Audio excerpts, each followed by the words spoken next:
안녕하십니까. 서보혁입니다.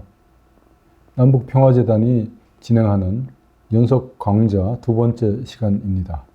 오늘은 북한 김정은 정권의 통치 방식과 대남 정책을 살펴봅니다. 이 강좌는 오늘의 한반도를 살펴보고 내일의 한반도를 전망함에 있어서 국제관계, 북한, 그리고 한국 이 세 축을 갖고서 논의를 하려고 합니다. 지난 시간에 국제관계 얘기를 했고요. 오늘은 북한을 논의하려고 합니다. 먼저 김정은 정권 하에 북한 체제, 정치 체제가 어떻게 구성 운영되고 있는지를 살펴보고 나서 김정은 정권 들어서 대남 정책이 어떻게 진행되어 왔는지, 그 속에서 변화가 무엇인지 알아보고자 합니다. 그리고 마지막으로 오늘 논의의 목적인 이런 북한의 대남 정책의 변화가 한반도 평화에 주는 함의가 무엇인지를 생각해 보겠습니다. 먼저 김정은 정권이 과연 아버지, 할아버지 김정일, 김일성 때와 같은가 다른가? 이게 북한을 관찰하는 연구자들 내에 있어서도 중요한 논점입니다. 연속성, 공통점을 강조하는 시각이 있고 차이, 변화를 강조하는 시각이 있습니다. 여러분 오늘 제 말씀을 들어보시면서 어떤 쪽이 상대적으로 더 높은지 생각해 보셔도 좋겠습니다. 먼저 북한 체제의 기본 성격, 그러니까 김일성 때와 지금 김정은 때까지 변하지 않는 연속성, 기본적 성격을 말씀드립니다. 그 첫 번째로 꼽을 수 있는 것이 당국가 체제입니다. 여기서 당은 공산당을 얘기하는 겁니다.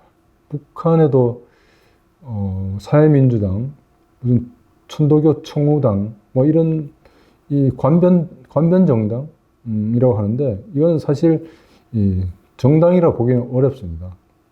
북한에서는 오직 유일 정당, 유일 지도 정당인 노동당, 조선노동당이 있을 뿐입니다. 이것은 또 모든 사회주의 국가의 공통점입니다. 그래서 공산당이 국가와 내각과 대중, 북한 사회를 지배하고 지도하는 것이죠. 그래서 당 국가 체제라고 하는데 여기서 당이 국가를 대표하고 또는 국가를 행정부로 축소해서 얘기한다면 당이 우위에 있는 것이죠. 그래서 뭐 비판적으로 보는 사람들은 일당 독재 체제라고도 말하죠. 이것이 사회주의 국가의 공통점이라고 하면은 유일 사상 체계, 유일 영도 체계라고 하는 것은 북한에서만 있는, 다른 사회주의 국가에서는 없는, 북한에서만 있는 아주 독특한 성격입니다. 여기서 유일이라고 하는 것은 수령을 얘기하는 것이죠. 수령은 크게 3명이 바뀌어 왔습니다. 잘 아시죠? 그런데 그 제1대 수령이 김일성입니다. 김일성도 처음부터 수령은 아니었습니다.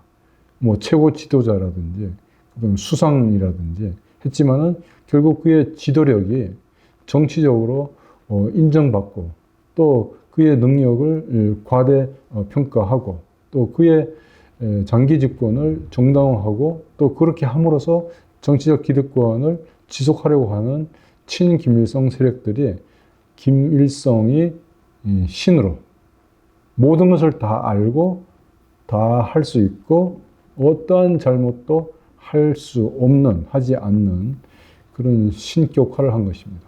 그래서 그런 수령의 지도사상, 그것이 주체사상, 나중에 김일성주의로 발전을 했죠. 그 수령이 만든 유일 사상으로 영도되는 사회를 유일 사상 체계, 유일 지도 체계라고 하는 거예요. 이건 북한만의 독특한 정치 시스템의 특성을 말해줍니다. 그 다음에 저발전 권위주의 국가는 비교 정책에서 하는 말인데요. 북한이 경제사회적으로 소위 말하는 선진국에 비해서는 그 발전 수준이 높지 않죠. 그리고 통치 방식이나 사회적 관행이 권위주의적인 성격이 많습니다. 그래서 저발전 권위주의 국가. 그러니까 이 권위주의가 사실은 뭐랄까 계속 은연중에 지속된다는 것이죠. 고의적으로. 뭐 겉으로는 남녀 평등, 모든 인민이 다 동등하다고 하지만은 권력이라든지 성이라든지 직위라든지 그런 것을 갖고서 사회를 운영하고 결국은 통치를 하는데 활용되는 측면이 있고, 저발전도 양측면이 있는 것이죠. 인민들이 저발전 상태에 있으니까 먹고 사는 문제에 관심을 많이 갖고 정치의식이라든지 사회 민주화라든지 이런 것에 대한 관심을 많이 가지지 못하게 되는 것이죠. 그리고 그렇게 가지지 못하도록 권위주의가 계속 작동하는 것이고, 경제적 저발전도 사실상 지속되는 측면이 있는 것이죠. 그 다음에 피포의 의식은 내가 누구로부터 계속 포위당해서 위협받고 있다라고 하는 그런 불안함을 계속 북한 주민들의 정신 상태에 계속 주입시키고 재생산해 간다는 것이죠. 그럼으로써 내부의 모순을 토의하고 지적하고 그것을 비판할 수 있는 기회를 차단하고, 외부가 우리를 이렇게 못 살게 군다, 위협한다, 압박한다. 그래서 외부로부터 우리는 살아남아야 된다. 그래서 우리는 어떻게 해야 돼요? 총화 단계를 해야 되고요. 의심하면 안 되고, 비판하면 안 된다.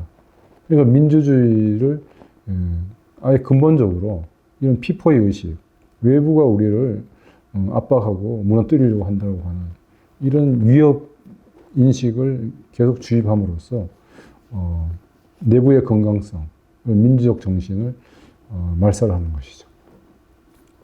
이것은 특히 강대국으로부터 위협을 받고 있죠. 실제 북한이. 냉전 시대 때도 그렇고 지금도 그렇고, 이것은 사실 객관적 사실에다가 북한이 정치적으로 더 과대 평가하고 활용하는 측면이 있는 것이죠. 그래서 북한 지배 집단은 북한 주민들이 자주적 사회주의 인간이 되기를 기대합니다.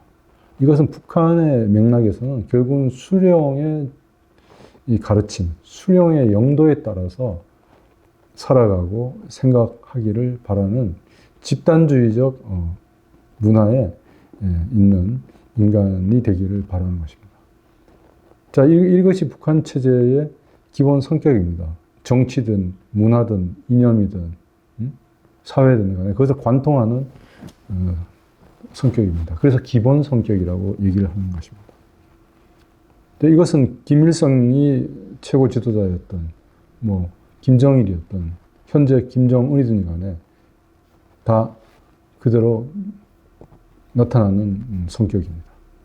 그런데 1990년대 초중반에 북한에 상당히 대규모 아사 사태, 기아 사태가 일어나고 많은 사람이 죽고 또 많은 사람들이 탈북을 하고, 그래서 북한의 경제가 이제 무너지면서 다시 이제 회복되는 과정에서 자생적으로 또는 북한 정권이 계획 경제를 할 수 있는 능력이 안 되니까 일부 그것을 보완하는 차원에서 시장을 또 열고 하면서 어떻게 해요?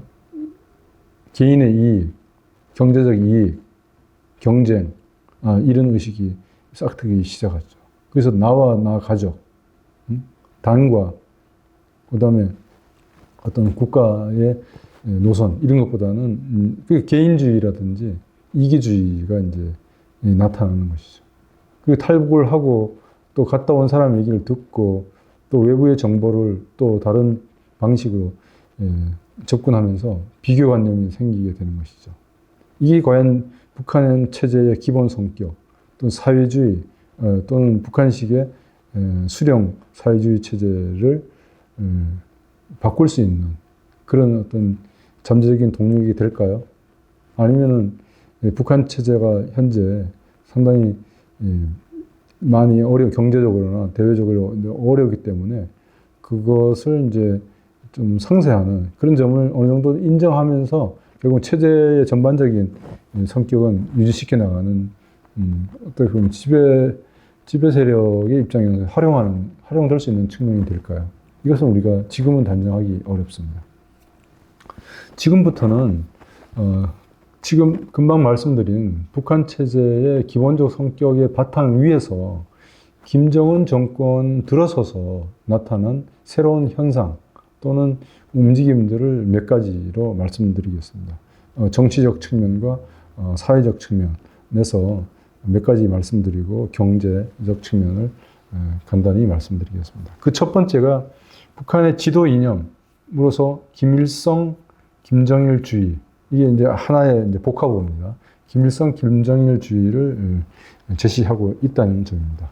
말하자면 북한 지도 사상의 최신 버전이라고 할 수 있겠죠. 그 아버지 김정일이 사망하고 2011년 12월이죠. 12년 김정은이 이제 최고 지도자로 등장하면서 4월 6일 4.6 담화라고 하는데요. 거기서 김정은이 이 김일성, 김정일주의를 처음으로 북한의 지도 사상이라고 말합니다. 그의 이런 발언이 있고 나서 같은 해 4월에 노동당 규약 그리고 헌법을 고쳐서 김일성, 김정일주의를 북한의 최고 지도 사상으로 공식화하게 되는 것이죠. 그런데 좀 이상하지 않습니까? 김일성주의도 아니고 김정일주의도 아니고 또 김정은만의 독자적인 어떤 사상이나 주의를 제시하지 않고 할아버지, 아버지의 지도 사상이라는 것을 묶어서 이렇게 김일성, 김정일주의로 만든 것입니다. 그러면 김일성 때 지도 사상은 주체 사상이었죠. 그리고 김정일 때의 지도 사상은 사실 사상이라고 말할 수 있는지는 모르겠습니다만 북한에서는 성군 사상이라고 헌법에 명시까지 했습니다. 처음에는 성군 정치, 성군 통치 방식으로 했는데 이걸 사상으로 격상을 시켰습니다. 그래서 이 두 개를 아마 묶어서 포함시켜서 하나로 이제 만들어낸 말이 김일성, 김정일주의가 아닌가 이렇게 말씀드릴 수 있겠습니다. 김정은이 또 이어서 2013년 신년사에서 김일성, 김정일주의 기치를 높이 들고 자주의 길, 선군의 길, 사회주의의 길을 따라 나설 것을 독려했다라고 하는데요. 여기서 자주가 이제 주체와 가까운 말이고 선군은 그대로 선군이 이렇게 나와 있는 것이죠. 그래서 사회주의라고 하는 말은 북한에서는 흔히 쓰는 말이죠.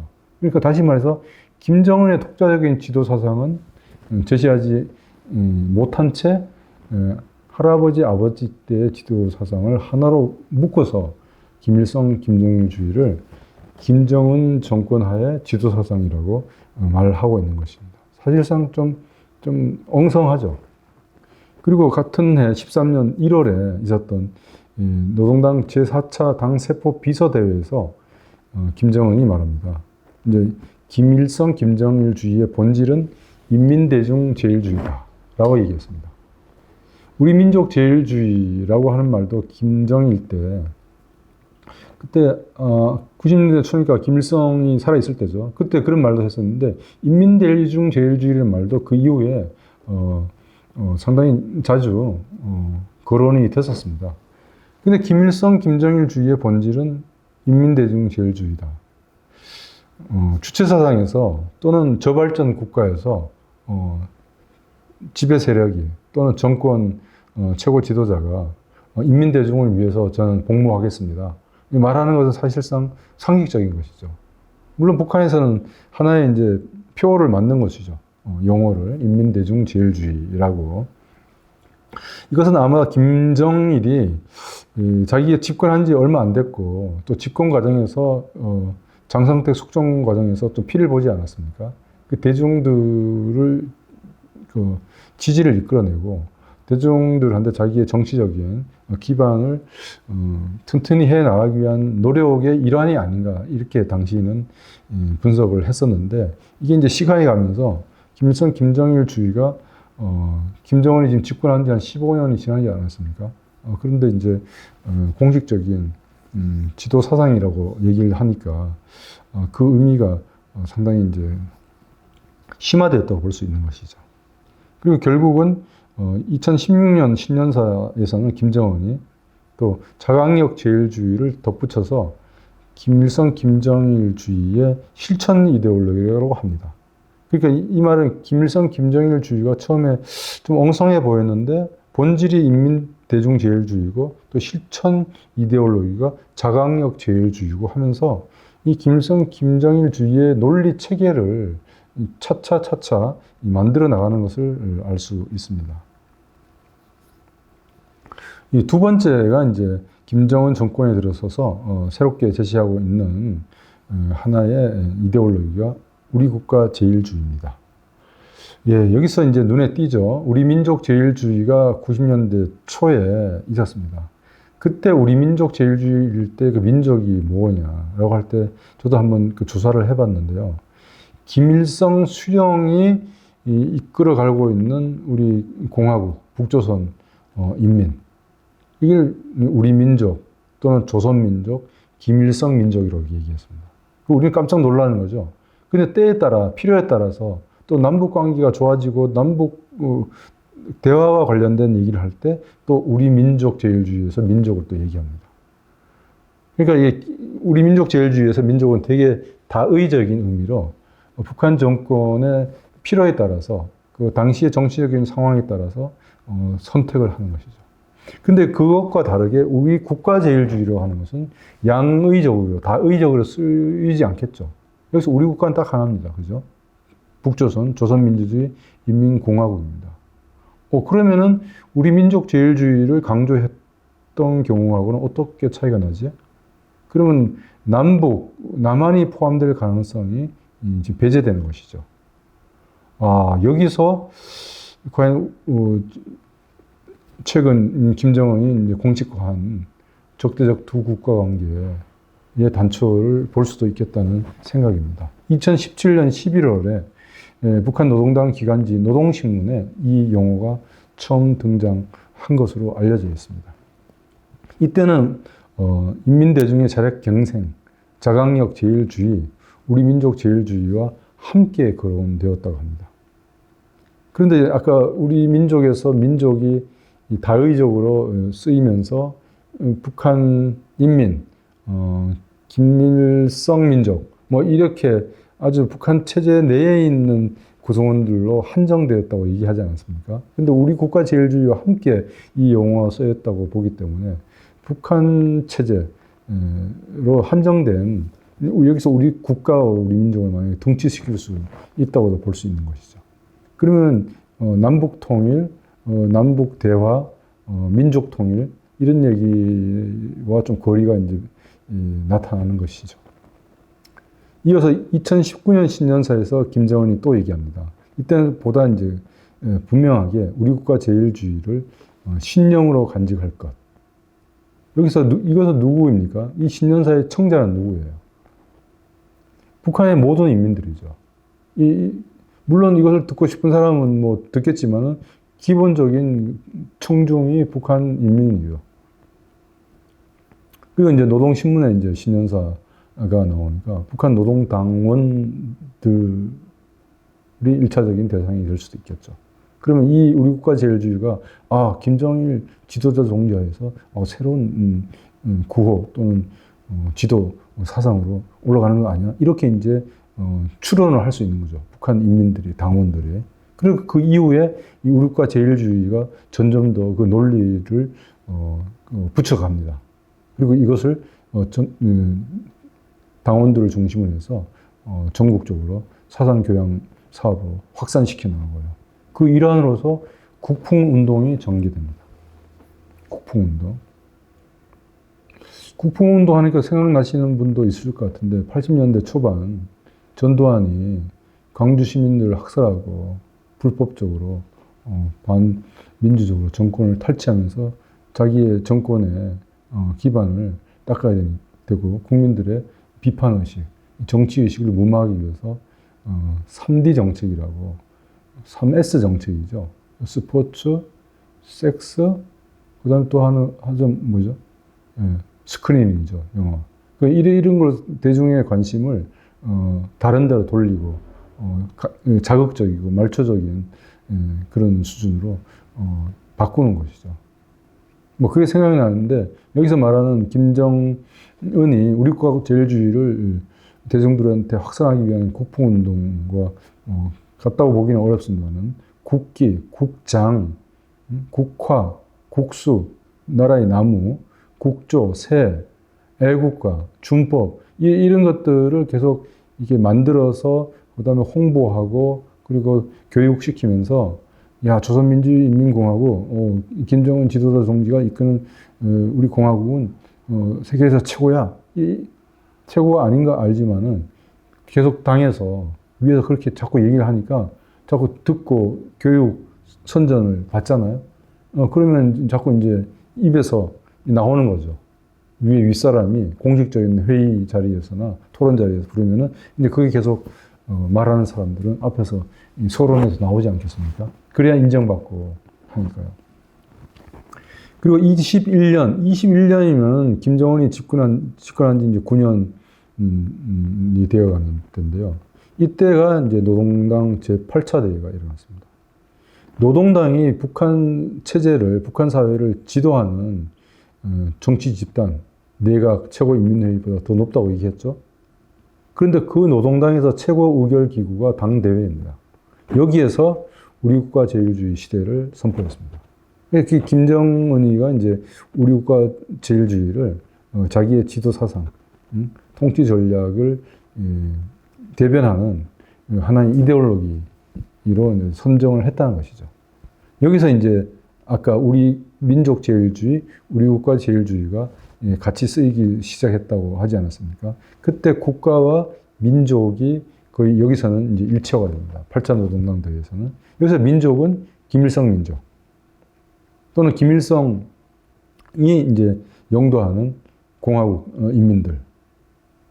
그리고 여기서 국가라고 하는 것은 당연히 북한을 얘기하는 거죠. 사회주의 조선.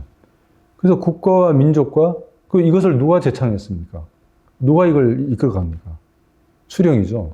그러니까 수령, 당, 대중. 이게 당국가 체제에서 삼위일체인데 북한에서는 또 수령, 민족, 국가가 또 삼위일체가 되는 겁니다. 그러니까 다시 말해서 집단주의를 계속적으로 재생산, 강화해 나가는 겁니다. 새로운 논리를 만들어내면서. 그러니까 남북관계나 뭐 남북통일이나 우리가 말하는 첨단 의미에서 민족이라는 개념은 점점 더 이제 부정되고 멀어져 가는 것이죠. 급기야 2년 전이네요. 2년 전, 4년 전이네요. 22년 9월 노동당 신문에서 우리 국가 제일주의는 우리 수령 제일주의다. 여기서 수령은 김정은이죠. 예, 김정은이가 제시한 지도 사상이 우리 국가 제일주의고 그 우리 국가 제일주의는 우리 수령 제일주의다. 여러분 뭐 듣는 분 중에서 뭐 기독교인도 있겠습니다만 성부, 성자, 성령, 믿음, 소망, 사랑 이 삼각형이 정말로 그 오묘한 겁니다. 셋이라는 것은 그 뭐 서양 라틴어나 이 헬라어를 찾아보면은 뭐 완전 그다음에 조화 뭐 이런 완성 이런 뜻이 있다고 합니다. 그래서 김일성 때 김일성이 뭐 엄마 손잡고 교회도 다녔다고 하지 않습니까? 그게 기독교 논리를 아는 것이죠.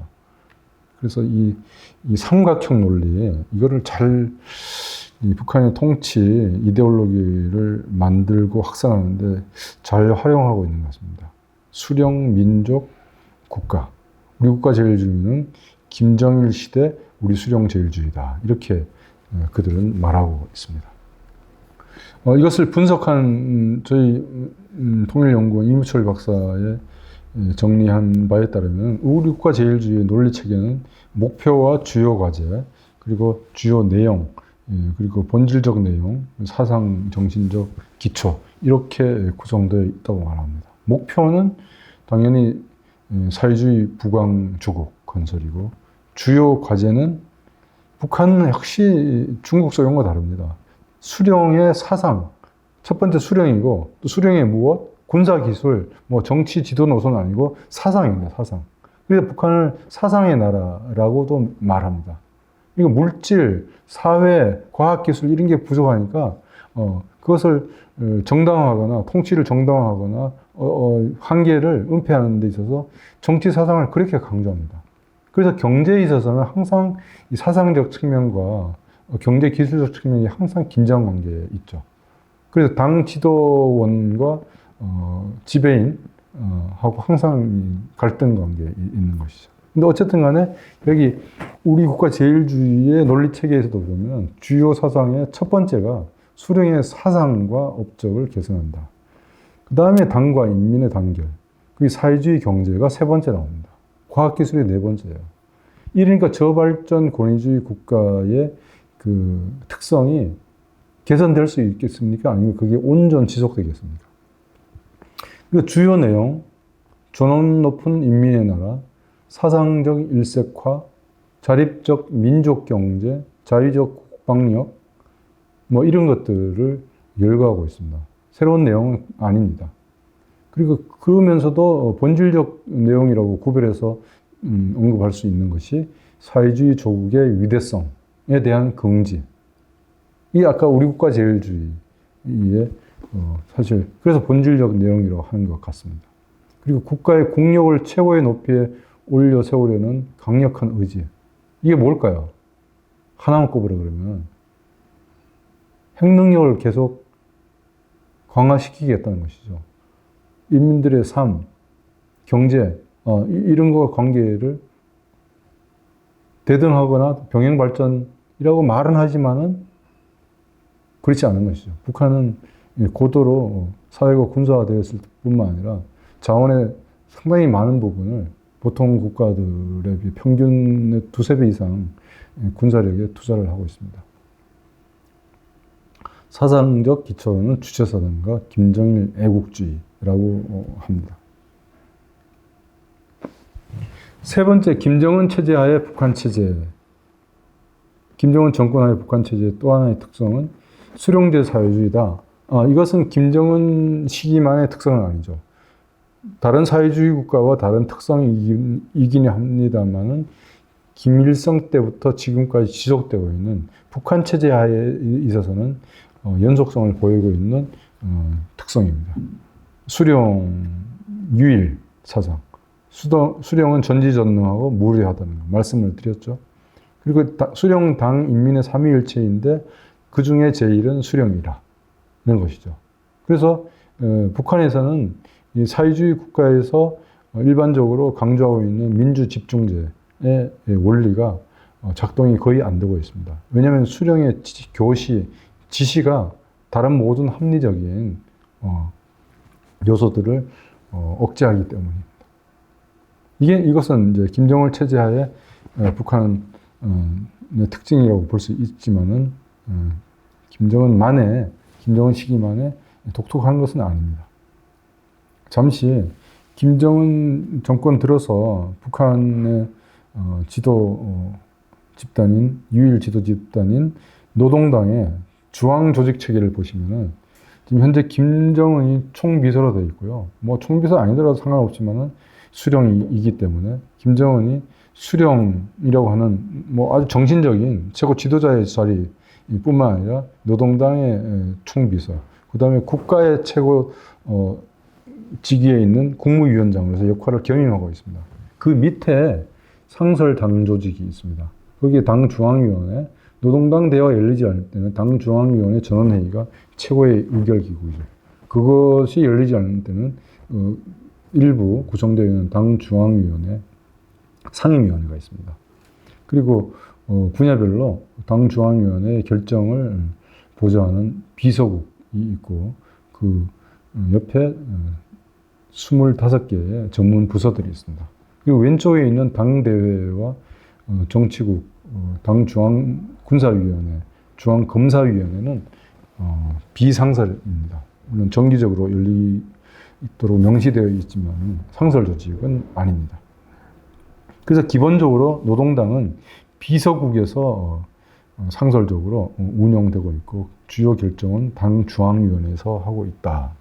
그래서 요즘 뉴스 보시면은 북한에서 신년사를 하지 않는 대신에 연말에 3, 4일간 열리는 당 중앙위원회 전원회의에서 1년간의 전체 정책을 평가하고 새해의 정책 방향을 제시하고 있습니다. 그 결정을 친년사로 대신한 것이 최근의 관행인 것 같습니다.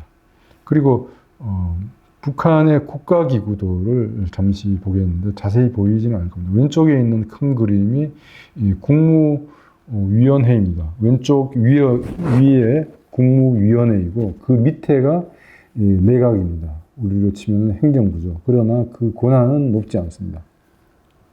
내각의 수반은 총리인데 이 내각보다 더 높은 것이 그 위에 국무위원회입니다.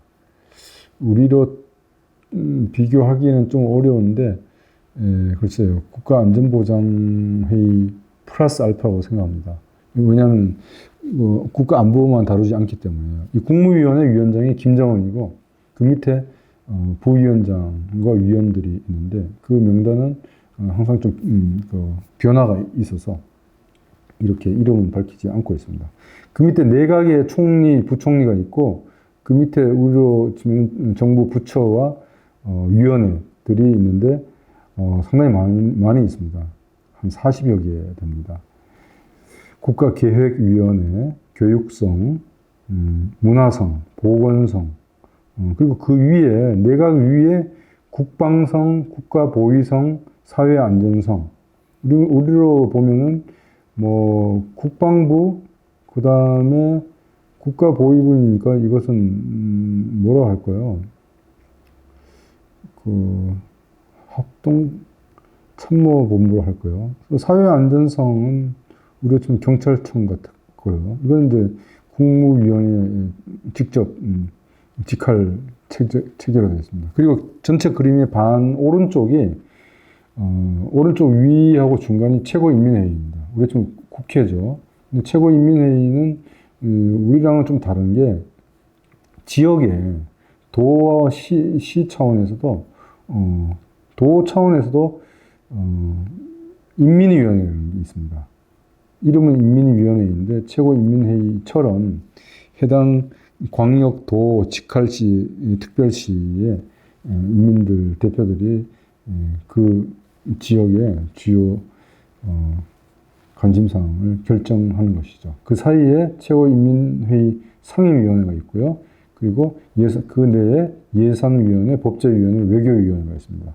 그리고 중앙재판소와 중앙검찰소가 최고인민회의의 직할 기구로 되어 있고 그 내에 특별재판소, 특별검찰소가 있습니다. 북한의 국가기구도 상당히 복잡합니다. 최고지도자 수령이 있고 수령이 노동당과 그다음에 국무위원회를 이끌고 있고 그 노동당 내에서 전문 부서가 있고 그건 지역별로도 또 노동당 체계가 있죠. 내각이 있고 그리고 또 최고인민회의가 또 지역 단위까지 있습니다. 이것은 북한의 정치 행정 체계를 이해하는 데 도움이 될 걸로 생각합니다. 다음 네 번째로 마지막입니다만 김정은 체제 하에서의 북한 체제의 특성을 말할 때 이 법치를 강조한다. 예전에는 사회주의 법치라는 표현보다도 그냥 이제 법치라고 얘기했는데 김정은 시대에 들어와서는 김정은의 캐릭터보다는 북한 사회가 또 그만큼 시장화가 되고 또 경제사회 발전을 위한 여러 가지 조치들을 취하다 보니까 이 북한 나름대로도 이 법치에 대한 필요가 통치나 행정의 효율성 등에서 필요하다고 판단하는 것 같습니다. 그래서 사회주의 법치, 사회주의적 법치라는 용어가 김정은 시기 들어와서 상당히 많이 이제 언급이 되고 있습니다. 그 배경을 조금 더 자세히 살펴보면은 첫 번째 법률은 여전히 북한에서는 그렇게 높은 위치를 차지하고 있지 못하다. 수령의 교시가 최고고, 그다음에 노동당의 결정이 있고, 그다음에 헌법이 있고, 그다음에 이제 각 부문별로 지켜야 할 법률이 있고, 그다음 그 밑에 관행이나 관습이 있습니다. 그러니까 상당히 위계서열상으로서는 북한의 규정 어떤 중에서 상당히 낮은 위치를 차지하고 있는데 현실 실무에 있어서 행정 차원에 있어서 주민들 수준에 있어서는 상당히 알고 준수해야 될 것이 많아진 것이죠. 그렇게 된 배경에서는 말씀드린 바와 같이 북한 사회도 다변화되고 그리고 대중들의 그 욕구, 요구 이런 것들도 늘어난다고 생각하는 것이죠. 경제 사회 부분에 있어서는 권익의식도 이제 발생하기 시작하는 것이고요. 그리고 위로부터에서는 통치의 입장 속에서는 이제 복잡해진 사회에 대한 합리적 통치를 위해서도 법률, 법제, 법 규정의 제시와 그에 근거한 법 행정이 필요하다고 보는 것이죠. 거기에는 또 중국, 베트남과 같이 시장 사회주의라 할까요? 정치 이념 빼고는 거의 이제 자본주의, 시장 경제의 길을 걷고 있는 중국, 베트남이 법치를 강조하고 있다. 중국에서는 법에 의한 정치를 하는 나라다. 의법치국이라는 말도 있고요. 베트남에서는 도이모이라고 해서 70년대 말부터 개혁 개방을 베트남 공산당이 국가발전 전략의 이데올로기로 제시를 해오고 있죠. 그러니까 북한은 상당히 많이 늦었습니다. 그러니까 후발 사회주의 법치를 추구한다고 볼 수 있겠는데 어쨌든 간에 김정은 들어서 그런 움직임이 상당히 많아졌다. 물론 그 이전 2000년대 초반에도 김정일 말 때에도 전국 법무 일꾼 대회라든지 전면적 법치라든지 이런 행사나 용어가 등장하긴 했습니다만은 그 이후에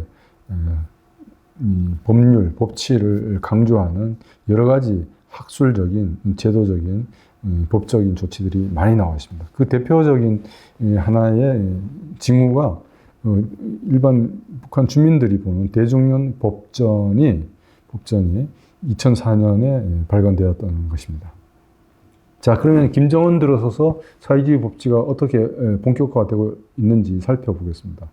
2012년 김정은이 집권한 그해 11월에 전국 사법검찰 일꾼 열성자 대회가 열렸고 그 이후에 이 대회는 자주 열리고 있습니다.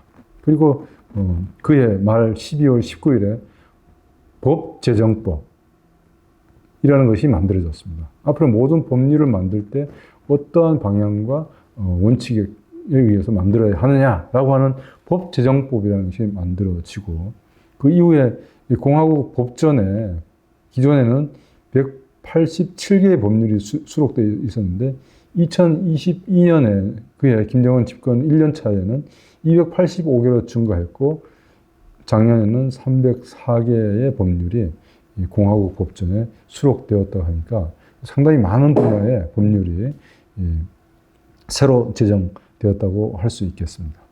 2009년에는 불과 5개에 불과하던 모범준법단위 칭호를 받은 단위가 2024년 6월에는 3,000개로 늘어났다고 하니까 사회주의 법치에 대해서 새로운 법령의 제정뿐만 아니라 그것을 준수하고 확산해 나가기 위한 캠페인, 인센티브 제도도 늘어가고 있다. 다만 통일 민족 관련된 헌법이랑 법률이 앞으로 개폐될 가능성이 높다는 전망이 있습니다. 그리고 잠시 경제하고 무력 개발에 대해서 언급을 하고 넘어가지 않을 수 없습니다. 과연 북한 경제가 지금 안정화되어 있느냐, 김정은 정권이 통치의 어떤 불안정을 느낄 수준인가라고 하는 질문에 대해서는 상당히 조심스럽기는 합니다만은 북한 경제를 꾸준히 관찰하고 있는 전문가들의 분석을 보면 크게 보면 맨 밑에부터 볼까요? 북한에서 인민들이 먹는 그 식량, 식용 식량은 연 100만 톤 정도가 부족하다고 평가가 되고 있습니다. 이 부족한 것이 시장을 통해서, 그 다음에 그 밀매를 통해서, 또 보이지 않는 중국, 러시아의 경제 지원을 통해서, 또 가장 크게는 북한 주민들이 허리띠를 졸라매는 거죠. 새끼 먹을 것을 두 끼 먹고, 두 끼 먹는 것의 양을 줄이고, 또 싼 걸 먹고 그러겠죠. 그러다 보니까 북한 주민들의 건강, 소위 이 보건 지수가 그렇게 양호하지는 않은 걸로 알고 있습니다. 그런 절대적인 경제적 어려움은 있습니다만 전반적으로 북한의 경제 정책에 있어서는 좀 전에 공장에서 공장 지배인과 노동당 지도원 간의 그 긴장이 있다고 말씀드렸지만 이 통제와 자율이 항상 긴장을 하면서 교차하고 있다고 보겠습니다. 그래서 지금까지 김정은 집권 들어서 10여 년이 이제 넘어가고 있는데 경제관리 방법이 개선된 측면도 있습니다. 계획 지표를 세분화한다라든지 생산 단위, 공장이나 농장에서 생산한 처분 중에서 목표 달성한 부분은 자율적으로 판매를 하든지 그 구성원들이 나눈다라든지 그런 자율적인 처분 권한도 부여를 해왔고요. 그리고 금융기관에서 최산제를 도입하거나 또 경제 관련 법 규정도 이제 늘려가고 하는 이런 것은 이제 자율의 측면, 긍정적인 측면이죠. 그러면서도 이것이 이 노동당의 통제를 벗어나는 그런 수준으로 되지는 않도록 통제도 여전히 계획 지속하고 있습니다. 예로 2019년 12월 말에 있었던 노동당 중앙위원회 전원회의에서 제재와 자력경쟁의 대결, 외부의 제재, 그리고 코로나 영향이 있었겠죠. 그것과 자력경쟁은 우리가 맞바꿀 수 없다. 대결을 선언하고 경제 전반에 대한 중앙 집중적 통제를 강화한다. 이 중앙 집중적 통제란 말을 실제 쓴 겁니다. 이제 코로나 이제 말기이기도 합니다만 역시 북한뿐만 아니라 그 전에 이제 몰락한 소련도 그렇고 지금 뭐 중국, 베트남은 사실 경제는 시장 경제가 주도하고 있는 걸로 봐야 되는데 북한 같은 경우는 계속 이제 그런 선행 사례들을 보면서 이 정치적인 안정성과 경제적인 효율성 이 두 양쪽에서 계속 시소 게임을 하고 있는 것이죠. 그래서 뭐 최지영 박사 같은 경우는 북한이 핵 개발을 하고 나서부터 유엔 안전보장이사회 시스템에 의해서 그리고 또 미국을 비롯한 서방 강대국들로부터 경제 제재를 받아오지 않았습니까? 그래서 그런 상황에서 김정은이 집권했을 때에 북한 경제를 크게 세 가지 측면에서 보고 있는 것입니다. 첫째는 무역 규모는 2012년에서 16년 사이, 그냥 코로나 오기 전이죠. 그때는 좀 늘어난 걸로 봤습니다. 수출이 30억 달러 규모, 수입이 40억 달러 규모. 적자죠.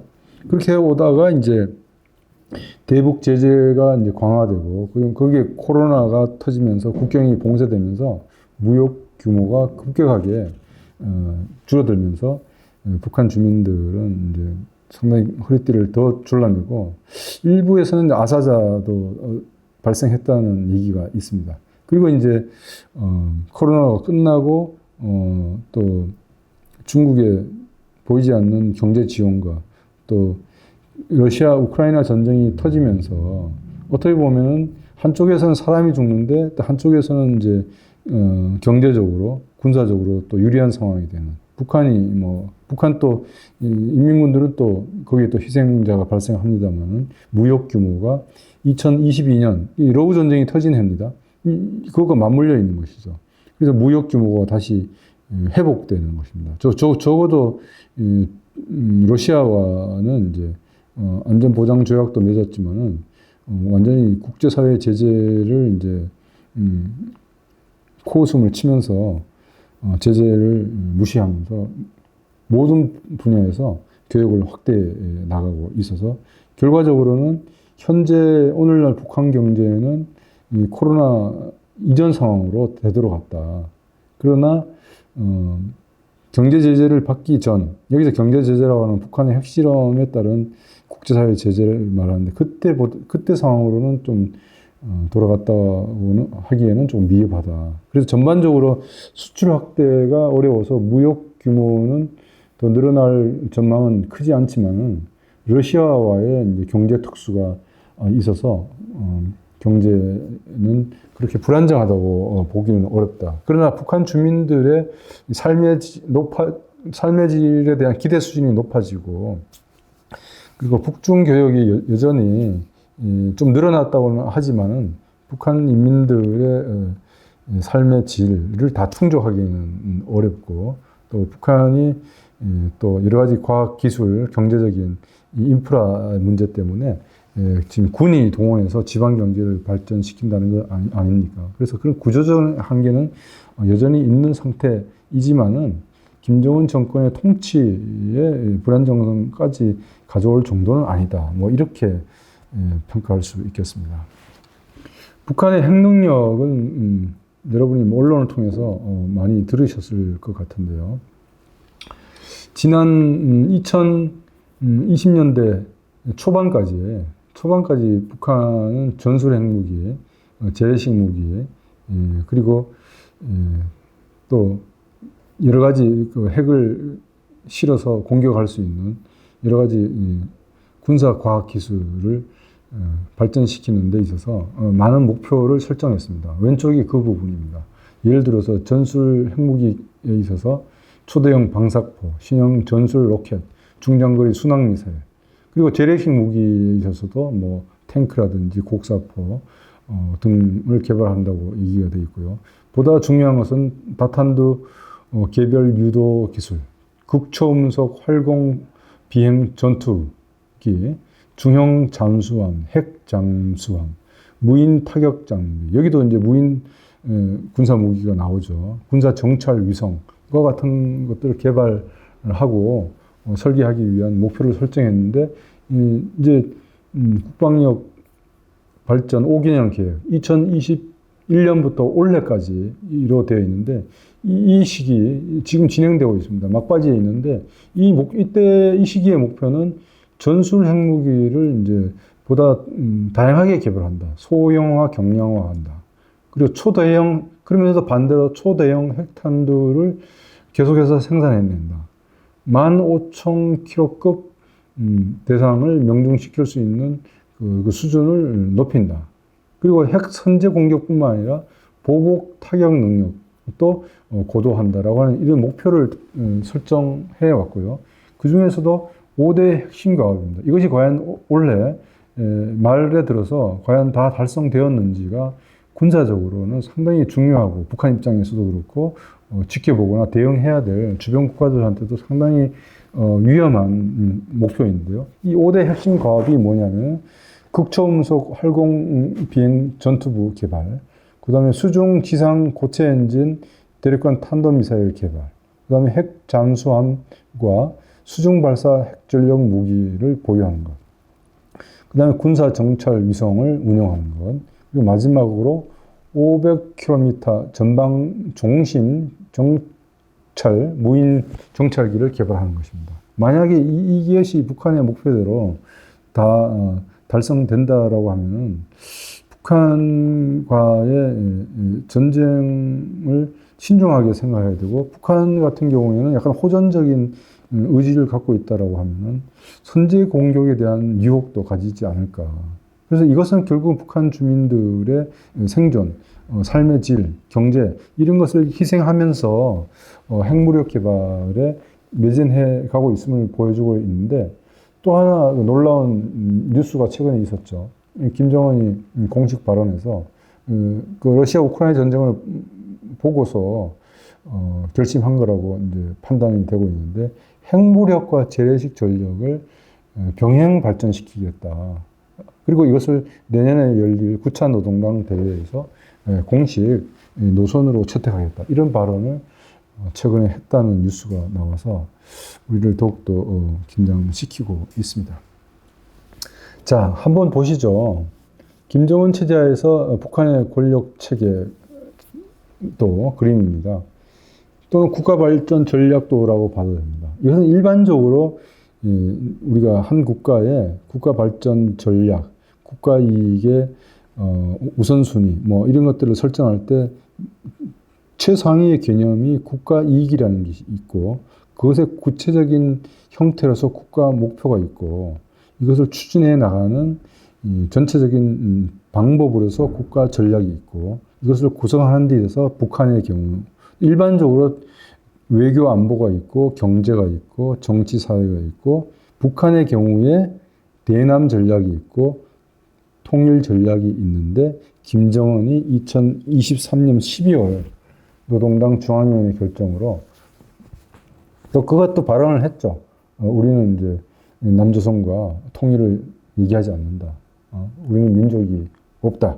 라고 하면서 남북 대화, 남북 통일이란 말을 이제 폐기하고, 그래서 북한에서 과연 이 통일 전략이 기존에 뭐 북한 자체가 우리 지금 한국처럼 분단된 상태에서 만들어진 두 개의 정치 체제 아닙니까?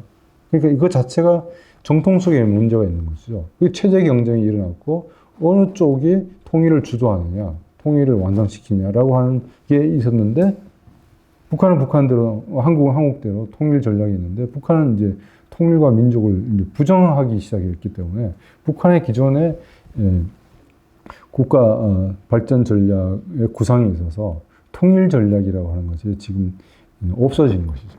그리고 대남 전략도 통일 전략과 긴밀한 연관이 있었는데, 과연 기존처럼 독자적인 전략으로서 대남 전략이 있는 거냐, 아니면은 국가 대 국가의 관계라고 했기 때문에 외교 전략으로의 하위 개념으로 대남 전략이 있는 거 아닌가, 이렇게 이제 추측이 가능해지는 것이죠. 이렇게 된 데는 바로 이제 김정은 시기에 들어서서 대남 정책이 질적으로 변화되어 왔던 것입니다. 이것은 그 이전에 있었던 김일정일, 또 그 위 김일성 때부터 있었던 북한의 전통적인 대남 통일 전략과의 근본적인 차이를 보이는 것입니다. 여기 제가 그 이전에 북한의 전통적인 대남 인식, 그 다음에 혁명 노선, 그 혁명 노선의 연장선상에서 대남 통일 전략의 시기별 변화를 제가 소개하고 있습니다만 자세히 말씀드리지 않겠습니다. 기본적으로는 이 남한은 미제에 종속되어 있는 체제이고, 그게 식민지 반봉건 사회라고 했다가 식민지 자본주의 사회라고 했다가, 남한을 그렇게 하기 위해서 우리는 무력이든지 대화든지 간에 통일을 이루어서 인민민주주의 국가를 만들어야겠다라고 얘기를 했습니다. 그래서 좀 이렇게 군사력이나 체제에 우위에 있다고 판단했을 때는 무력 통일을 강조를 했다가 50년대, 60년대죠. 그리고 이제 기만 전술로서 과도적인 연방제를 70년대 초에 와서 제시를 해왔다가 80년 들어서니까 남한 체제가 이제 경제력에서도 뿐만 아니라 군사적으로도 이제 소위 자지국방 이러면서 체제 경쟁이 거의 대등하게 되어 왔어요. 그리고 미국이 이제 소련과의 군비 경쟁에서 유리한 위치에 이렇게 되고 하니까 80년대 들어서 김일성이 연방제 통일 방안을 기존의 과도적인 수준에서 나아가서 최종적인 통일 국가의 방안으로, 그러니까 북한의 사회주의 체제와 남한의 자유민주주의 체제가 공존하는 방식으로 그 위에 지붕을 연방제 통일 국가라고 하는 지붕을 씌워서 두 체제가 공존하는 이 통일 국가를 제안합니다. 이것이 과연 현실에서 이렇게 이루어진 사례는 한 번도 없거든요. 어쨌든 그렇게 제안을 했고, 90년대 탈냉전, 냉전 해체가 되면서 이제 체제 위기 의식이 있는 것이죠. 소련이 붕괴하고 많은 사회주의 국가들이 이제 체제 전환을 하면서 그런 상황이 되자 북한이 대화에 나서고, 그리고 대남 열세에 기반해서 체제 생존이 우선인, 그때 대량 아사자가 나오고 탈북자가 나오고 하니까요. 통일이고 뭐고 간에 체제 생존이 우선이었던 거죠. 그리고 김대중 정부 들어서서 2000년대 들어서서 최초의 남북 정상회담을 하고, 그때 6.15 공동선언을 하지 않았습니까? 김정일과 김대중 사이에. 그때 6.15 공동선언 제2항이 뭐였습니까? 여기 있죠. 남측의 연합 제안과 북측의 낮은 단계의 연방 제안이 서로 공통점이 있으니 이 방향에서 통일을 추구해 나가자고 했습니다. 남측의 연합제라고 하는 것은 과도적인, 우리 한국의 공식적인 통일 방안은 3단계인데요. 1단계의 화해 협력, 2단계의 남북 연합, 이 남측의 연합 제안이라는 것이 바로 이것입니다. 2단계의 통일 방안이죠. 그 다음에 3단계는 결국은 1국가 1체제 통일 방안이에요. 최종적인 단일 체제로서의 통일 국가인데, 북한은 남북 공존의 연합 제안, 그다음에 북측이 연방 제안, 최종적인 통일 국가로서 연방 제안을 제시했는데, 김정일이 낮은 단계, 높은 단계 이런 논리를 만들면서 낮은 단계의 연방제가 남측의 연합제와 비슷하다. 다시 말해 체제 공존을 하자는 것이죠. 자기들 북측의 체제로 한반도 전체를 공산을 할 수 없다라고 하는 현실 인식 속에서 이와 같은 연방연합제를 섞은 그런 통일 방안을 제시한 것입니다. 이것이 북한에서 말하는 조국 통일 3대 헌장 중에 하나가 연방제 통일 방안이고요. 그 다음에 조국 통일 3대 원칙.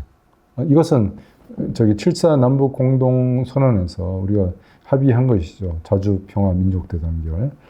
이 민족 대단결은 또 북한 입장 속에서는 우리 민족 제일주의, 또 해외 동포들로부터의 지원, 이런 걸 유도해내기 위해서 별도로 이제 중시를 하고 있습니다. 이래서 조국 통일 3대 강령이 있었고, 이것을 보여주는 기념탑도 있었는데, 이번에 김정은이 적대적 두 국가 선언을 하고 난 이후에 민족과 통일을 보여주고 있는 그런 전시물이나 이런 것들을 다 이제 제거하는 과정에서 조국 통일 3대 헌장 탑도 지금 파괴된 걸로 알고 있습니다. 자, 그럼 여기서 직접 김정은이 노동당 중앙위원회 전원회의에서 적대적 두 국가 관계를 언급한 2023년 12월 우리 국내 언론 보도를 잠시 보고 말씀을 이어나가겠습니다. 김정은 북한 국무위원장이 대남 노선의 근본적 방향 전환을 밝히면서 남북관계를 동족관계가 아닌 적대적 두 국가 관계로 규정했습니다. 아울러 내년에 정찰위성 세대 추가 발사와 핵무기 증강 계획을 국방과제로 제시했습니다. 유호윤 기자가 보도합니다. 김정은 북한 국무위원장이 노동당 전원회의에서 남북이 더 이상 동족 관계가 아닌 적대적인 두 국가 관계로 완전히 고착됐다고 밝혔습니다. 그러면서 흡수 통일을 국책으로 정한 대한민국과는 언제 가도 통일이 성사될 수 없다고 결론냈다고 말했습니다. 우리가 동족이라는 수사적 표현 때문에 미국의 식민지 졸기에 불과한 괴이한 족속들과 통일 문제를 논한다는 것이 우리의 국격과 지위에 어울리지 않습니다. 이에 따라 당 중앙위원회 통일전선부를 비롯한 대남 사업 부문의 기구들을 정리 개편하기 위한 대책을 세워야 한다고도 주문했습니다. 조선중앙통신은 김 위원장의 이 같은 발언에 대해 대남 노선의 근본적 방향 전환이라고 평가했습니다. 북한은 내년에도 핵무력 증강을 국방 과제로 가장 먼저 내세울 것을 천명했습니다. 김 위원장은 미국이 북한에 대한 여러 형태의 군사적 위협을 가해오고 있다며 핵무기 생산을 지속적으로 늘릴 수 있는 믿음직한 토대를 구축해 나가라고 주문했습니다. 특히 만일의 경우 발생할 수 있는 핵 위기 사태에 신속히 대응하고 유사시 핵무력을 포함한 모든 물리적 수단과 역량을 동원하여 남조선 전 영토를 평정하기 위한 대사변 준비에 계속 박차를 가해 나가야 하겠다고 강조했습니다. 아울러 북한은 내년에 3개의 정찰 위성을 추가 발사하겠다고 밝혔습니다. 지난달 21일 정찰 위성 발사에 성공한 직후 추가 발사를 시사했는데 이번 전원회의에서 구체적인 계획을 공개한 겁니다. 북한은 2019년 이후 연말에 전원회의를 열어 새해 정책 방향을 내놓고 있습니다. KBS 뉴스 유호윤입니다. 김정은의 민족과 통일을 부정하는 이 공식 발언은 2023년 말과 24년 초에 두 차례 북한의 공식 의결 기구에서 나타났습니다. 23년 12월 말 노동당 중앙위원회 전원회의에서 김정은이 이렇게 말했습니다.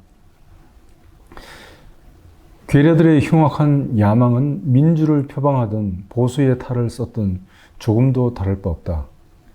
흡수통일, 체제통일을 국책으로 정한 대한민국 것들과는 그 언제 가도 통일이 성사될 수 없다. 또 이렇게 말했습니다. 남북관계를 김정은은 동족관계, 동질관계가 아닌 적대적인 두 국가관계, 전쟁 중에 있는 두 교전국 관계이다. 이렇게 얘기했습니다. 깜짝 놀랐습니다, 우리는. 그 다음에 24년 1월, 한 달도 안 됐죠. 최고인민회의에서 김정은이 또 이렇게 언급합니다. 삼천리 금수강산 8천만 교회와 같은 남과 북을 동족으로 오도하는 잔재적인 낱말들을 사용하지 않는다는 것. 그리고 대한민국을 철두철미 제1의 적대국으로 불변의 주적으로 확고히 간주하도록 교육, 교양 사업을 강화한다. 또 이렇게도 말했습니다. 헌법에는 북반부, 자주, 평화통일, 민족대단결이라는 표현들이 이제는 삭제되어야 한다. 그리고 평양에 있는 조국통일 3대 헌장 기념탑의 철거를 지시했다. 또 경의선 북측 구간을 단절시키는 것을 비롯해서 접경 지역의 모든 남북 연계 조건들을 분리하기 위한 단계별 조치를 실행하라고 지시했다고 합니다. 여기서 이 북한 헌법에 이 자주, 평화통일, 민족대단결 이런 표현들을 삭제라고 했는데 삭제되었는지는 아직까지 북한 헌법을 입수가 안 돼갖고 아직 확인은 안 되고 있습니다만 여기서 이제 김정은 지시에 따라 또 최고인민회의에 의결했다는 것이고요. 그리고 조국통일 3대 헌장 기념탑의 철거는 확인된 걸로 알고 있습니다. 그리고 그 다음에 경의선, 동해선, 철도도로 북측 구간은 단절시키고 그리고 남북이 군사적 신뢰 구축의 일환으로 폭파했던 GP도 북한이 다시 재배치하고 있는 것으로 알고 있습니다. 적대적 두 국가 선언 이후에 이와 같은 조치들을 해 나가고 있는데 특별히 남북 교류, 경제 협력을 했던 그런 북한의 대남 기구들도 폐지되거나 또 대남 사업 전반을 통과를 해왔던 노동당 내 통일전선부는 노동당 중앙위원회 10국으로 축소 변경된 걸로 확인이 되었고요. 보다 주목할 것은 23년 12월 노동당 중앙위원회 전원회의 회의 기간 중에 적대적 두 국가 발언이 있고 난 이후에 이 대남 기구, 대남 사업을 어떻게 정리할 거냐라고 하는 것을 분임 토의를 했는데 그것을 최선희 외무상이 주재를 했다는 것입니다. 거기에 리성권 당시 통일전선부장이 참여를 했다는 것이죠. 그래서 앞서 북한의 국가기구도 보여드릴 때 이 대남 전략이 북한의 외교 안보 전략의 하위 영역으로 흡수된 게 아니냐 이렇게 관측을 했던 것입니다. 그런데 이런 발언과 북한의 조치가 있고 난 이후에 왜 북한의 헌법에서 이걸 개정했다라고 공개하지 않고 북한의 또 교과서라든지 여러 이제 교육 선정 기구들에 있어서 이렇게 바꾸었다. 우리는 이제 민족과 통일을 대한민국 것들과 얘기하지 않는다. 부정한다. 이런 얘기를 하지 않을까요? 그게 아직 확인이 안 되고 있고요. 그리고 이제 입국한 북한 출신 분들의 얘기를 좀 들어봤을 때 북한의 기성세대들 50, 60대, 40, 50대 이런 분들이 과연 이 김정은이 이렇게 또 북한 지배 집단이 통일과 민족을 부정하는 이런 발언과 결정을 한 이후에 이것을 자연스럽게 북한 주민들이 수용하고 받아들이겠느냐. 물론 일각에서는 뭐 우리도 먹고 사는 게 바쁘고 하니까 대남 사업이나 통일, 민족 문제에 관심이 별로 없다.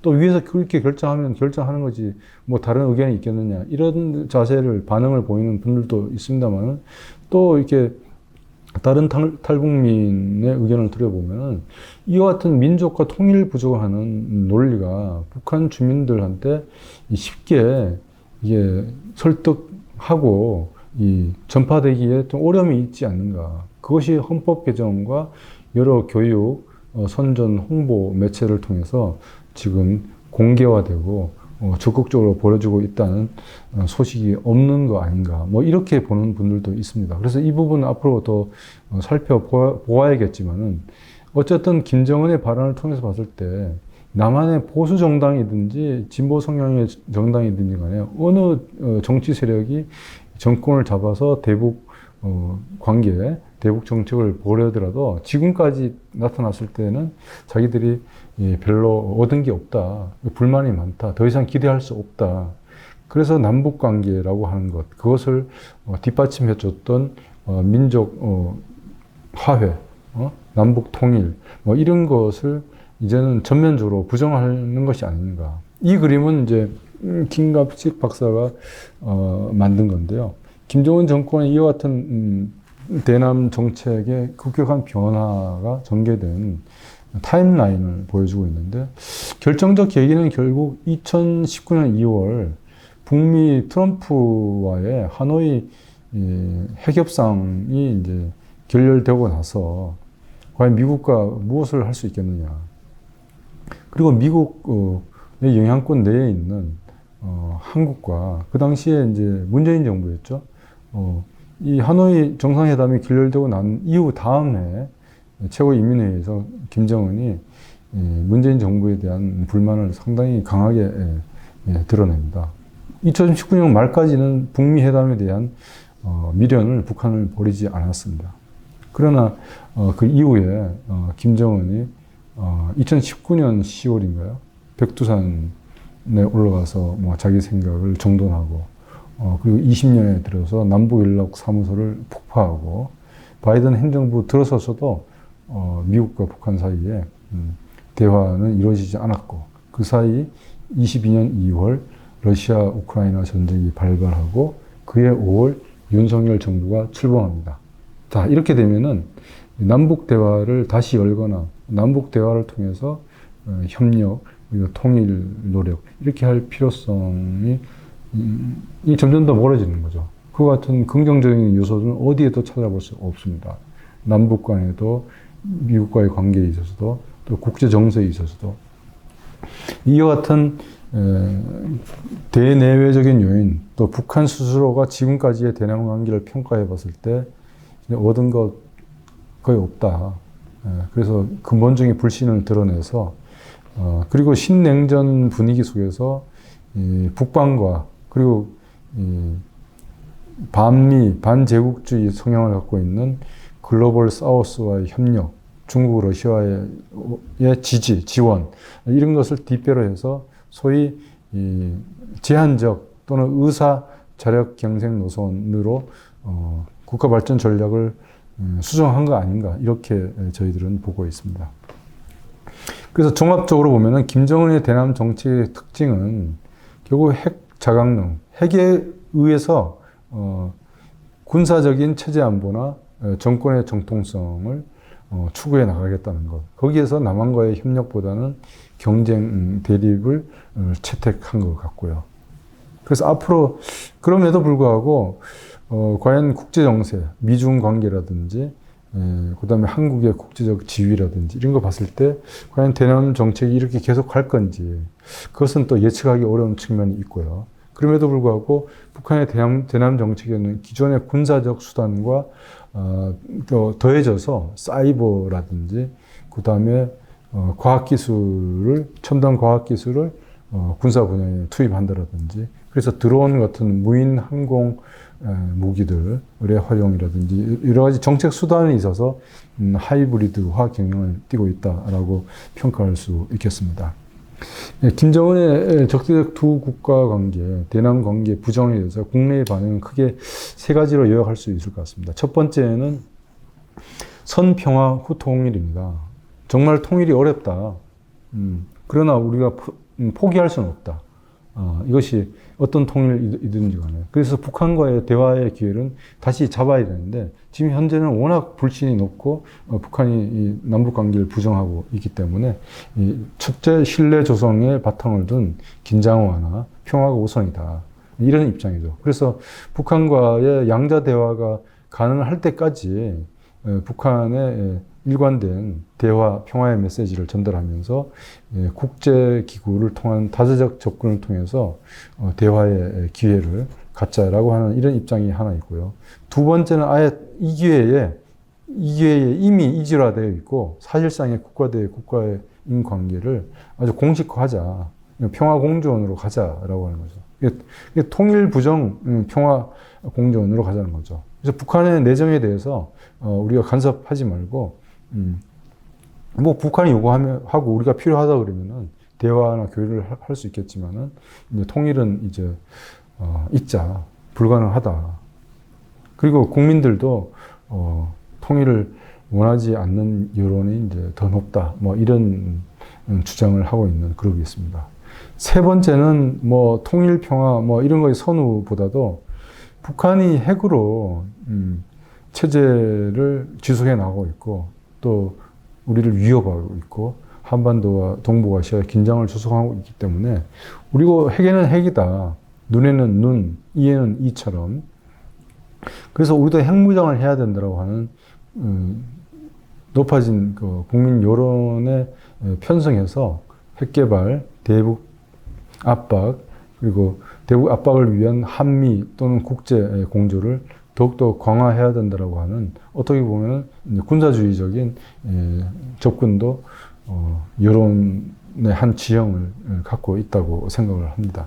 여러분은 이 중에서 어떤 입장을 선택하시는지요? 아니면 다른 입장이 있으신가요? 앞으로 한반도 평화가 어떻게 될 건지 적대적 두 국가 선언 이후에서 이제 그 다음을 예측해 봤을 때는 여기서 분명히 하나의 시나리오가 더 있습니다. 전쟁이 있을 수 있고요. 또 하나 더 있을 수 있죠. 북한 내에서 뭐 쿠데타인지 아니면 뭐 북한 주민들의 뭐 혁명인지 북한의 체제 변화가 있을 수 있죠. 근데 어쨌든 간에 그것은 여기서 제외하고 남북한 체제가 일단 존재한다는 전제하에서 적대적 두 국가 이후의 남북 관계가 어떻게 될 거냐. 첫 번째 시나리오는 적대적 국가 관계가 지속될 수도 있겠지만은 우호적 관계로 변화해서 통일은 하지 않되 평화적인 관계, 평화 우호 협력 관계로 갈 가능성이 하나 있고요. 두 번째는 이 적대적 관계가 우호적 관계로 변하는데 다시 통일을 지향하는 특수한 관계로 남북 관계를 재정립하면서 통일을 추구해 나가는 그런 시나리오가 있을 수 있겠습니다. 여러분의 선호는 어떤지요? 또 선호하고 구별해서 여러분 객관적으로 어떤 길이 가능성이 더 높다고 생각하는지요? 어느 길로 가든 간에 지금 우리가 당장 해야 될 것은 무엇일까요? 여기서 제가 이제 이중 복합 접근을 제안을 드린 겁니다. 그것은 최종 목표가 한반도에 전쟁이 없고 서로 공존해 나갈 수 있는 평화로운 한반도를 말합니다. 근데 이것을 통일로 연결 지으시면은 평화주의 통일이라 말할 수 있고, 통일이 아니다 하더라도 이와 같이 평화로운 한반도에서의 공존을 얘기한다면은 적극적 평화체제라고 이름을 붙일 수 있을 것입니다. 그러나 어쨌든 간에 당면 목표는 남북 간의 적대적 관계를 전환하는 것이죠. 그렇게 하기 위해서는 어떻게 해야 될까요? 어떤 자세가 필요할까요? 그 부분에 있어서 제가 다른 기회에서도 말씀드렸습니다만 우리가 삼공주의, 공감하고 공존하고 공용하는 이 더불어라고 하는 정신, 이건 세계가 다 연결되어 있다고 하는 시각에 기초하고 있습니다. 우리가 물론 우리 입장 속에서 상대를 보아야겠지만은 또 우리의 입장을 실현하기 위해서는 또 타협하고 양보를 해야 되는데 그 출발이 공감하는 태도 아닐까요? 이것이 없다 그러면은 일방주의가 되고 그러면 합의가 이루어지기 어렵고 이루어져도 깨어지기 쉽습니다. 그러나 공감의 기초에서 어떤 합의를 한다면은 그것은 실행하고 성공할 가능성이 높고 그것은 같이 살면서 같이 더불어 번영해 나갈 수 있는 길을 열 수 있다는 것이죠.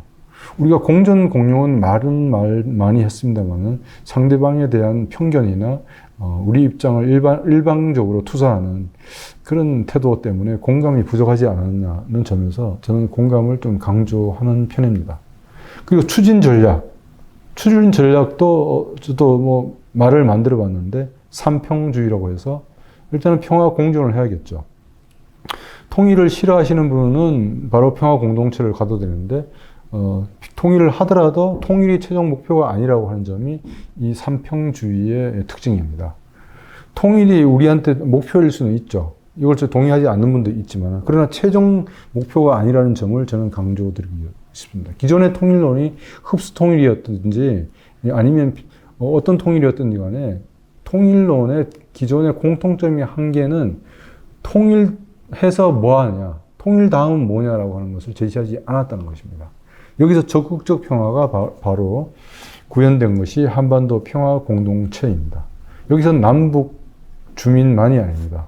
남북에 살고 있는 외국인 노동자나 난민이나 아무튼 한반도에 살고 있는 모든 구성원들, 여기는 비인간 생명, 동물들도 마찬가지죠.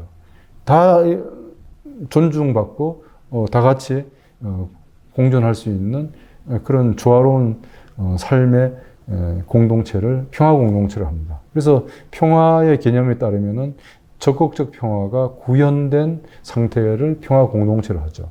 그러면 평화 통일도 목적이지만 더 큰 최종적인 목표는 평화 공동체입니다.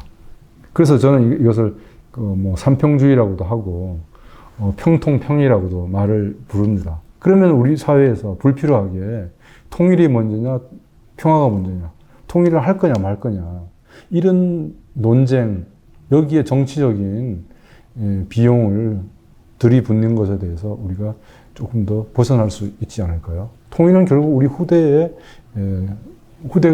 결정할 문제입니다. 우리는 그렇게 될 수 있는 평화로운 환경, 평화로운 남북 관계, 그리고 평화로운 마음, 이것을 우리가 만들어 놓고 또 연결해야 되지 않을까요? 그렇게 하기 위해서 현재 적대적인 남북 관계 하에서 정부가 할 것, 민간이 할 것이 있고, 여기에 역할 분담을 하면서 시너지 효과를 낼 수 있는 그런 노력이 필요하지 않을까. 약간의 다른 것을 갖고 어떤 갈등의 소재로 삼거나 남북 간이든지 우리 사회 내에서든지 그런 태도는 지양해야 될 것 같습니다. 이제 북한 문제, 통일 문제가 정쟁으로 되는 그런 일은 다시는 없어야 될 거고, 국민들한테 동의를 받지 못한다는 것은 여러 정치적인 경험, 선거를 통해서 나타났습니다. 그렇기 때문에 북한이 적대적 두 국가 관계를 선언한 이 상태에서 우리가 정신을 바짝 차리고 평화주의로 우리가 태도를 갖추고, 정부는 정부대로, 민간은 민간대로 북한과 대화하고 비판할 것은 비판하면서 접근해 나갈 때 적대적 관계가 우호적, 협력적 관계로 전환되지 않을까. 그렇게 될 때까지는 우리가 일관된 자세, 인내하는 자세가 필요하다고 생각을 합니다. 그래서 마지막으로 제가 삼각형, 3을 되게 제가 오늘 강조하고 활용을 해왔죠. 그래서 한반도에 주는 함의도 다층적이라고 보이는데요. 요한 갈tung 선생이 개발한 소극적 평화, 구조적 평화, 문화적 평화, 이 세 개의 평화의 트라이앵글을 통해서 평화에 주는 함의를 생각해 봤습니다. 소극적 평화는 역시 전쟁 없는 것이 제일 중요하죠. 그리고 긴장을 완화하려고 하는 노력이 제일 중요합니다. 이게 공존의 기초가 되고 호혜적인, 남북이 윈윈할 수 있는 그 출발이 될 수 있는 거죠. 그리고 두 번째는 구조적 평화입니다. 평화가 전쟁이 일어나지 않는 상태가 계속 지속되도록 법제도적으로, 우리 국내적으로, 남북 간에 또 국제적으로 이것을 만들어 나가는 노력이 필요하고, 이것과 관련된 주요 당사자들, 남북, 미, 그리고 중국, 그리고 필요하다면 유엔 사령부는 결국 미국이죠. 이들 사이에 다양한 대화가 필요하다는 것입니다. 우리가 북한과 대화하고 북한한테 어떤 지원 물자를 보낼 때 DMZ를 통과해야 되지 않습니까? 여기 유엔사의 협조가 필요합니다. 정전협정에 포함되어 있는 한강 하구의 민간의 평화적 이용도 되어 있는데 유엔사가 협조하지 않기 때문에 지금 그게 안 되고 있습니다.